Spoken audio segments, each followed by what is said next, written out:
Subaru was experiencing a major problem at its only factory in Japan.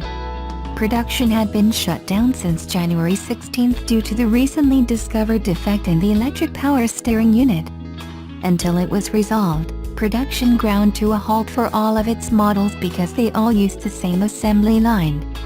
A production stoppage on that scale is one of the worst things that could happen to any automaker, and for a smaller one like Subaru, it has potentially catastrophic financial consequences. Fortunately, the issue has been fixed.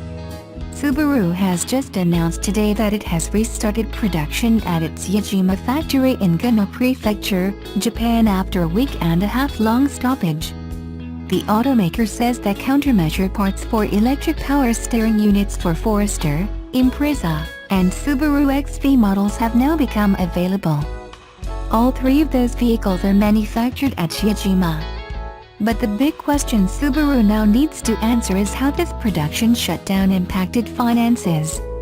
Bear in mind that Yajima accounts for nearly 60% of its entire global production. The only other Subaru factory in the world is located in Indiana, USA. Nomura Securities analyst Masataka Kunichimoto last week when the shutdown was announced said, "Based on the contribution margin per vehicle, we estimate that a complete shutdown of Japanese production lines for 1 week would dent operating profits by 13.5 billion yen. If those figures are correct, then Subaru may have potentially lost up to $183 million in operating profits during that time period."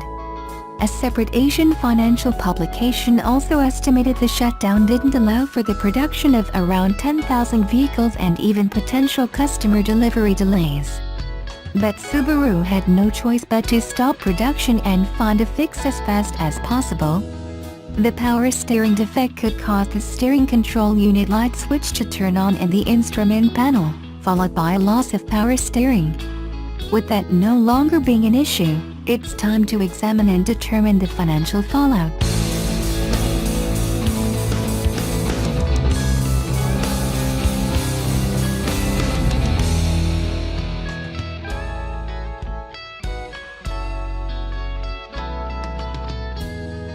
The new Nissan Leaf featuring a 62 kWh battery has approximately 40 km more range in the basic version than in premium trims due to the higher weight of the more luxurious models.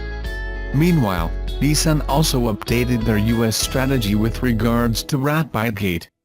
Modesty pays, it appears, as the latest CRB report concludes that the basic version of the 2019 Nissan Leaf with a new larger battery is about 33 kg lighter than the higher trims, thus leading to a range of 585 km. While the Californian Authority tests the range of electric cars using the Urban Dynamometer Driving Schedule (UDDS), the national EPA has not made its official ruling of the latest Leaf model yet, so the numbers are preliminary at this point.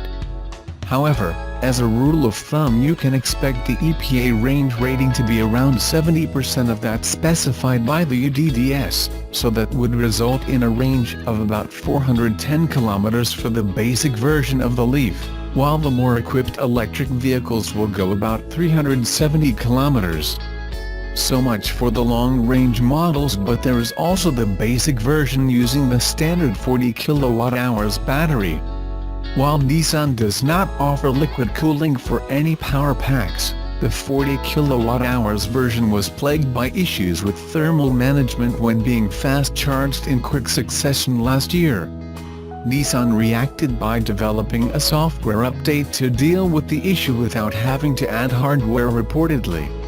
While the update is currently offered in Europe, Nissan will not approach Nissan Leaf drivers in the US, according to a report by Clean Fleet. Nissan Prairie man Jeff Wandel further clarified that there is no update available in the States because customers had complained less or did not experience issues with rapid charging. It remains to be seen whether the software will have the desired effect, particularly for the long-range version of the Nissan Leaf electric car, as older versions already include the update. At the same time, Nissan has announced that their software update to deal with the rapid gate charging issues, where HPCs showed significant drop in charging speeds after multiple uses, will not be rolled out in the USA. The reason for this is simply that US American customers apparently don't use the feature as much as Europeans. Nissan said, "The vast majority of our US customers don't use multiple fast charging procedures in any single day, so they are not affected by the charging safeguard feature on the new Leaf.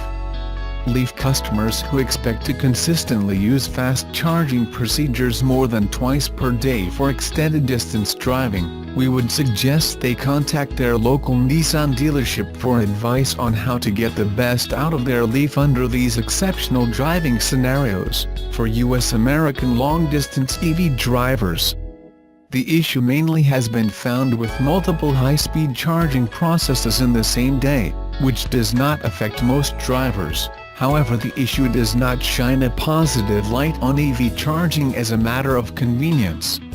Newly produced versions of the vehicles will generally feature the software update, which helps regulate the cooling process in the battery during charging.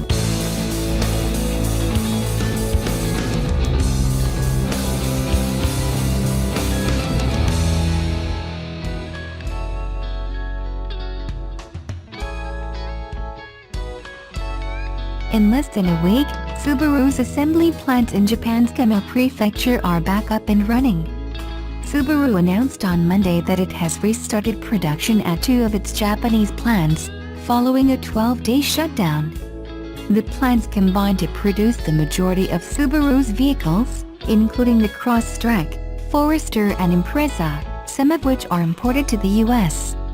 The automaker was able to restart its plants after it developed a countermeasure for a power steering defect. Subaru announced last week that it had shut down 2 plants on January 16, after it discovered a problem that may cause vehicles to lose power steering. At the time, it expected to have the plants up and running by January 28, and it met that goal. However, it's still unclear what part caused the defect, and how the new part addresses that.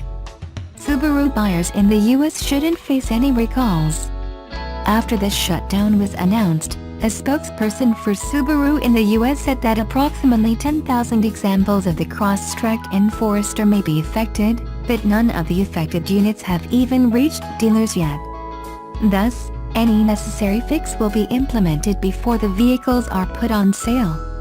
Vehicles manufactured at Subaru's plant in Indiana are unaffected. In 2017, Subaru's plants were hit with a different kind of problem. Late that year, the automaker admitted to decades of flawed inspections. The inspections, which were for Japanese market vehicles, were done using employees who were not actually authorized to do the inspections. Some vehicles were recalled for subsequent inspections by authorized personnel.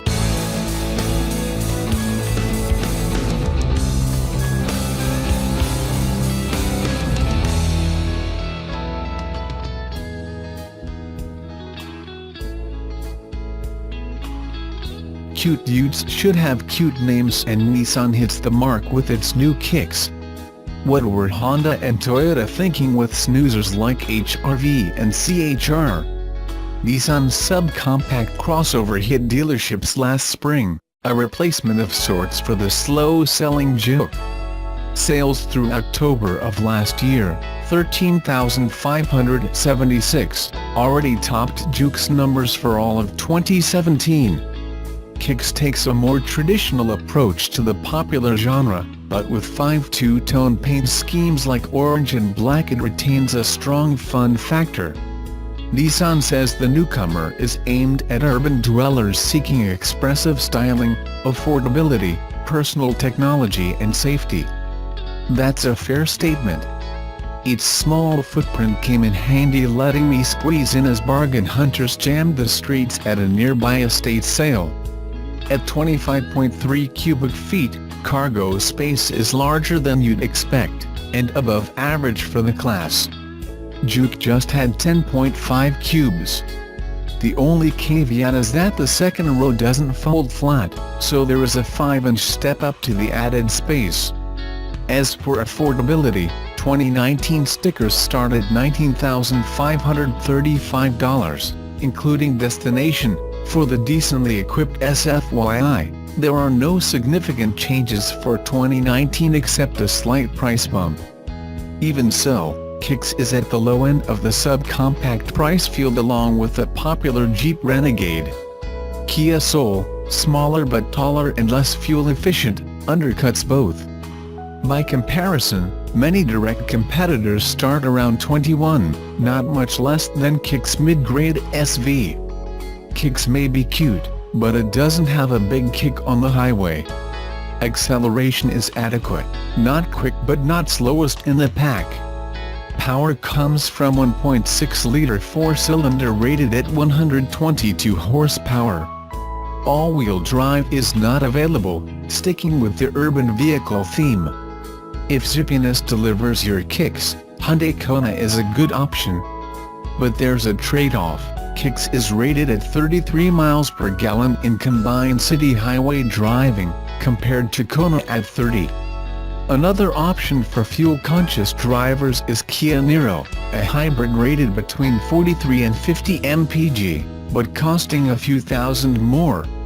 Nissan does a great job with seats, and Kicks is no exception. There's a lot more legroom up front than in many small and mid-size vehicles.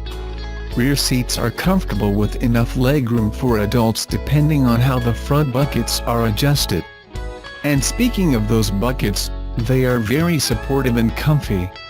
The infotainment system isn't fancy, but that helps make it easy to use.